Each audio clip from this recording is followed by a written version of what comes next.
IMF के साथ हतमी मुआहदे से कबल ही अवाम को झटका। पेट्रोलियम लेवी 50 से बढ़ाकर 55 रुपए कर दी गई। अगले 15 रोज के लिए पेट्रोल के निर्ख 262 रुपए फी लीटर बरकरार। डीजल 7.5 रुपए फी लीटर महंगा। बिजली और गैस के निर्ख भी बढ़ेंगे।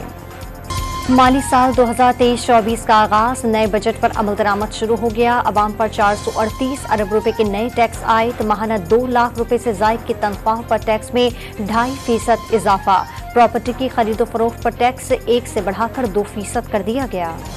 9 माह के लिए $3 अरब प्रोग्राम की हतमी मंजूरी के लिए IMF एग्जीक्यूटिव बोर्ड के इजलास का इंतजार। मुआहदे के बाद सऊदी अरब से 2, मुत्तहदा अरब अमारात से 1, इस्लामी तरक्याती बैंक और एशियाई तरक्याती बैंक से भी $1 अरब मिलने के इम्कान रोशन। बड़ी ईद का तीसरा दिन, कुर्बानी का फाइनल राउंड। बचे कुछ जानवर भी आज राह खुदा में कुर्बान किए जाएंगे। पाक फौज और FC बलूचिस्तान की कौम को ईद की मुबारकबाद। वतन में अमन इस्तेहकाम यकीनी बनाने के अज़्म का इज़हार। फौज की कुर्बानियों को फरामोश न करने की तलकीन। कराची की पीपल्स चौरंगी के करीब घर में गैस सिलेंडर का धमाका। चौकीदार जाँ बहाक। अतराफ की इमारतों को भी नुकसान पहुंचा।